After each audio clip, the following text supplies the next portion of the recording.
Sadat et M. Kerol sur leur parcours professionnel.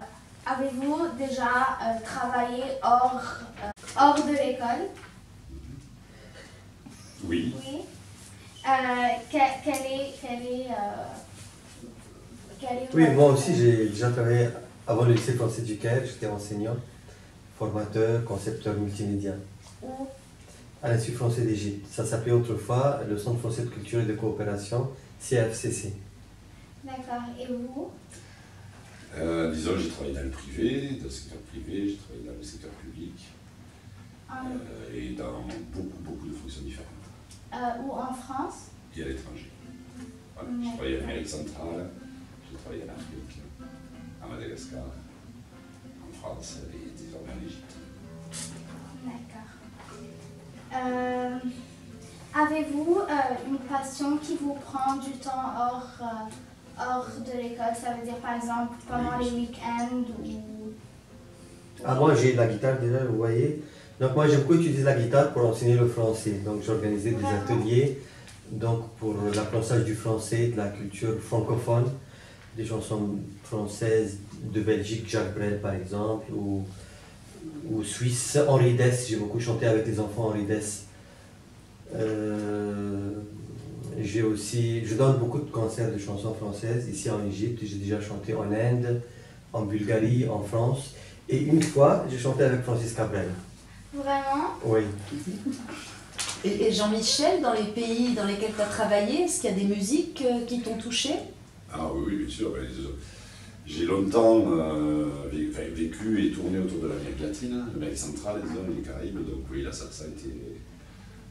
voilà, le tempo de la salsa a longtemps encadré, baigné ma vie. Voilà. Et quant à mes passions, mes hobbies, on va dire, donc j'en ai eu beaucoup. Les derniers en date, c'était le parapente et la plongée sous-marine.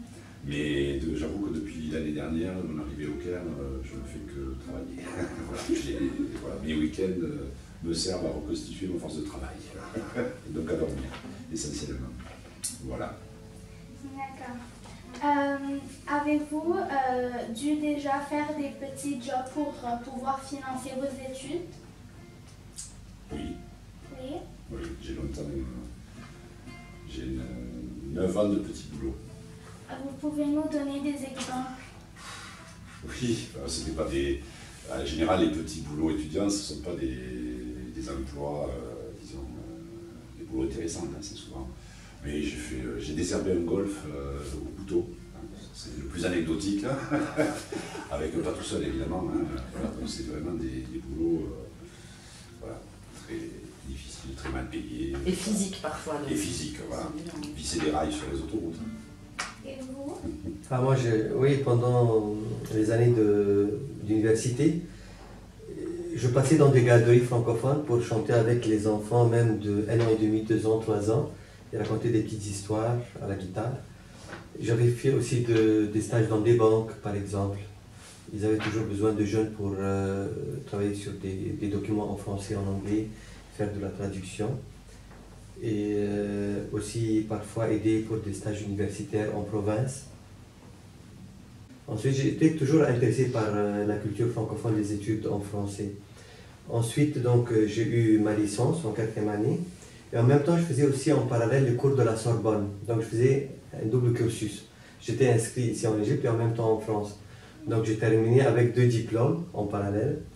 Et ensuite, j'ai fait maîtrise de français langue étrangère à licence avec Grenoble aussi, pendant 1 année. Ensuite, j'ai voulu aussi changer un peu de carrière, donc je me suis inscrit en multimédia. J'ai fait un DESS, ça s'appelait avant DESS, donc diplôme d'études supérieures spécialisées. Après, ça a donné les masters professionnels et masters recherche. Donc j'ai fait encore 2 ans à Grenoble, après je suis retourné pour mon travail à l'Institut français. Ensuite, j'ai fait encore un autre master recherche en ingénierie de l'éducation avec un consortium d'universités en France, à Rouen, en Belgique, en Suisse, au Canada. Et après, à un moment, je voulais étudier la philosophie, la théologie comparée, tout ça. Donc après, je me suis inscrit et j'ai eu l'année dernière un master S-Lettres en théologie. Donc j'avais fait plusieurs parcours, j'ai eu plusieurs diplômes dans domaine assez varié. C'est bien. Et vous? Disons que je suis titulaire de bac scientifique. Ensuite, je suis parti, mais là aussi, un peu en suivant un parcours féminin, on va dire. Je me suis inscrit en sciences économiques. Mais très rapidement, au début du premier trimestre, j'ai vu que c'est pas ce que j'attendais de ces études-là. Et donc, j'ai bifurqué, je suis allé travailler la fin de l'année pour payer mes études. Et l'année suivante, j'ai entamé des études en histoire. Voilà. Donc, je suis sorti avec un master en histoire. C'est ce qui m'a fait découvrir aussi l'étranger, puisque j'ai étudié, fait de la recherche sur l'Amérique centrale. Et donc, je suis allé vivre en Amérique centrale pour mes recherches. Et j'ai travaillé au lycée français de San Salvador. Aussi, voilà, c'est qu'il y a... Donc, tout ça pour dire un petit peu que, bien sûr que dans l'ONICEP, hein, vous, en tant qu'élève, vous lisez, vous allez sur le site de l'ONICEP, vous lisez les revues, et c'est en général les parcours linéaires, hein, les parcours comme le que l'on vous dit, tel bac débouche sur tel type d'études, de poursuite d'études, de post-bac, débouche sur tel métier. En fait, dans la vraie vie, c'est jamais comme ça, ou très rarement. Hein, il y a un pourcentage assez réduit d'élèves qui font le bac, classe prépa et le métier d'ingénieur. Ça arrive sur certains cursus, mais c'est assez rare. En fait, les études, les poursuites d'études et les métiers que l'on occupe après sont faits de rencontres, de parcours croisés, de réorientation. Voilà. Donc tout ça pour dire aux élèves de ne pas trop... il faut prendre ça au sérieux, hein, il faut travailler sur son parcours, hein, ça se construit. Ce n'est pas vos parents, vos profs, ce n'est pas les adultes qui doivent le faire pour vous. Il s'agit de votre vie.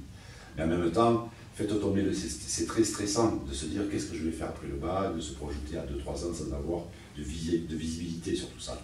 Mais après, rassurez-vous, hein, interrogez les adultes. C'est pour ça qu'on fait aussi le forum des métiers ici. Interrogez les professionnels. Rares sont les adultes qui ont eu des parcours linéaires, au sens que, voilà, un bac, telles études et tel métier. Voilà. C'est fait de parcours, de rencontres, d'opportunités, de déceptions, hein, d'échecs, que l'on a surmonté.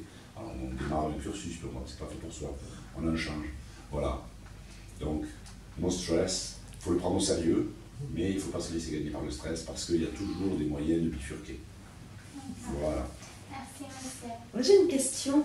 Tous les deux, quand vous étiez enfant ou adolescent, est-ce que vous aviez des idées, des rêves qui n'auraient rien à voir avec la vie professionnelle que vous avez aujourd'hui? Oui, ou au contraire, est-ce que vous êtes en phase avec ce que vous espériez?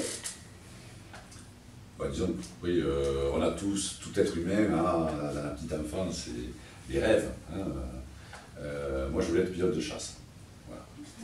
Et en quatrième, hein, ma myopie s'est déclenchée, donc voilà, ça, à partir de la quatrième, je savais que je ne pouvais plus être pilote de chasse. Voilà. Et vous, monsieur? Moi, je rêvais toujours d'être médecin légiste ou bien détecteur légiste. Mais après, les sciences étaient un peu compliquées pour moi, les maths, la chimie, la biologie. Donc, je me suis orienté plutôt vers les lettres. Après, j'ai beaucoup apprécié la littérature. Enfin, je vais vous raconter que quand j'étais enfant, je détestais la langue française.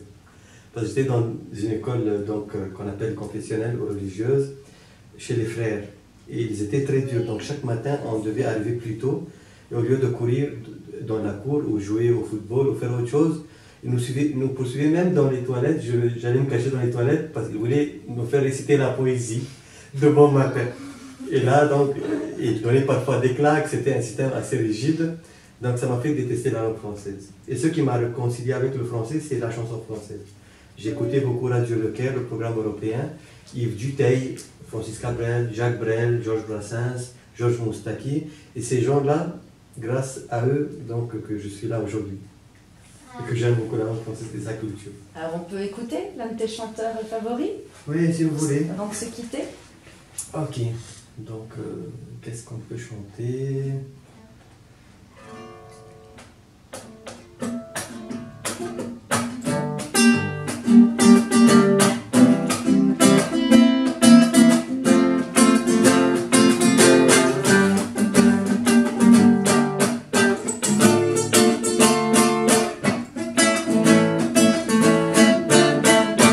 Je voudrais sans larmes vous parler d'elle, comme d'une bien-aimée, d'une infidèle.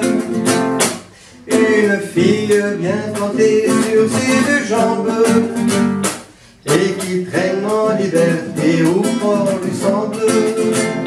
C'est elle que l'on matraque, que l'on poursuit, que l'on traque. C'est elle qui se soulève, qui souffre et se met en guerre. C'est elle qu'on emprisonne, qu'on trahit, qu'on abandonne, qui nous donne envie de vivre, qui donne envie de la suivre jusqu'au bout, jusqu'au bout. Je voudrais sans la nommer vous parler d'elle. Bien aimée ou mal aimée, elle est fidèle. Et si vous voulez que je vous la présente, on l'appelle révolution permanente. C'est elle que l'on matraque, que l'on poursuit, que l'on traque. C'est elle qui se soulève, qui souffre et se met en grève. C'est elle qu'on emprisonne, qu'on trahit, qu'on abandonne, qui nous donne envie de vivre, qui donne envie de la suivre